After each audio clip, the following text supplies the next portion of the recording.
What is rarely acknowledged is how close early humans lived to psychological collapse.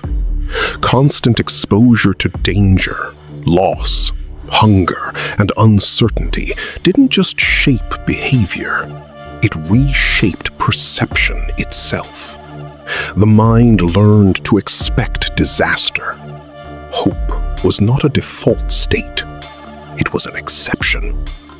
Optimism, as we define it today, would have been dangerous. Expecting the worst prepared the body to act faster, flee sooner, and react harder. This survival wiring is still present. Humans today imagine worst-case scenarios not because they are weak, but because their ancestors survived by doing exactly that. Early humans also lived with an intimacy toward death that modern societies avoid. Death wasn't hidden behind hospitals or rituals designed to soften its impact. It happened in front of everyone. Children saw bodies decay. Groups buried their dead quickly or left them behind when necessary.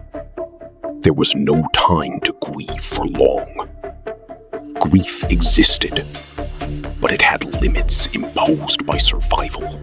This constant presence of death reshaped how early humans valued life. Not sentimentally, but practically. Life mattered because it was rare, not because it was sacred.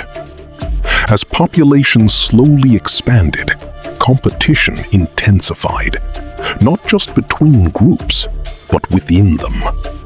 Resources were limited, mates were limited. Status mattered because status often meant access to food and protection. Jealousy, dominance, and rivalry weren't moral failures. They were survival strategies. Social tension was constant, and conflict could erupt quickly. Peace was fragile and temporary. Cooperation existed, but it was always conditional. One of the strangest aspects of early human life is how much depended on memory rather than instinct. Animals are born knowing what to do. Humans are not. Every survival skill had to be learned, remembered, and passed on. Forgetting could be fatal. This made elders valuable, not because of age, but because of accumulated knowledge. When elders died unexpectedly, entire groups lost critical survival information. This made human survival incredibly fragile and dependent on continuity. Language began to evolve under this pressure, not for poetry or storytelling, but for coordination and warning. Words saved lives. Miscommunication killed. Language became precise where it mattered, and flexible where it did. Over time, this complexity allowed abstract thought, but at the cost of mental overload. The human brain became capable of imagining futures, regrets, and hypothetical threats. This was a powerful advantage and a heavy burden. Isolation, when it occurred, was devastating. A lone human rarely survived long. Without group support, hunting failed, injuries worsened, and predators closed in. This is why humans evolved an intense fear of loneliness. Social rejection triggered the same stress responses as physical danger. Even today, isolation causes psychological pain because in prehistoric terms, it meant death was near.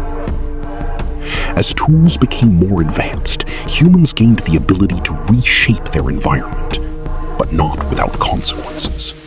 Stone tools caused injuries, fire caused burns, weapons increased violence. Every advantage introduced new risks. Progress didn't eliminate danger, it redistributed it. Early humans constantly balanced benefit against harm without fully understanding either. Over time, symbolic thinking grew stronger. Objects took on meaning beyond their function. Marks, carvings, and pigments appeared. These weren't art in the modern sense. They were attempts to create continuity, identity, and control. When life is unstable, symbols anchor reality. They tell groups who they are and why they survive. Identity itself became a survival tool. Migration carried humans into environments their bodies were never designed for. Extreme cold, thin air, blazing heat. Humans adapted through clothing, shelter, and behavior, not biology. This widened the gap between body and environment. Humans became increasingly artificial creatures, living in worlds they constructed to survive conditions they could not naturally endure. Perhaps the most unsettling reality is that early humans never knew if their way of life would continue. There was no sense of destiny, no belief that humanity would spread across the planet. Every generation existed without certainty that there would be another. The future was fragile and easily erased. Survival was local, temporary, and always under threat. When we look back, we tend to romanticize endurance as strength. But endurance came from necessity, not choice. Early humans didn't persist because they were brave. They persisted because stopping meant extinction. There was no alternative.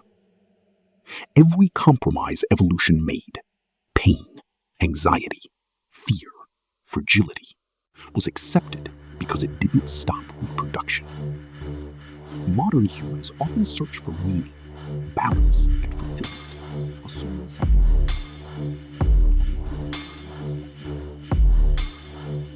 Satisfaction beyond survival was never a requirement. Nothing about early humans was normal, because normal implies stability across time. Early human life had none. It was unstable by nature, constantly shifting, constantly threatened. Humans survived not because they fit the world, but because they refused to disappear from it. And that is the inheritance we live with today. A mind shaped by danger, a body shaped by compromise, a species shaped by near failure. Early humans were not the beginning of comfort. They were the beginning of endurance. And endurance, by definition, is never normal.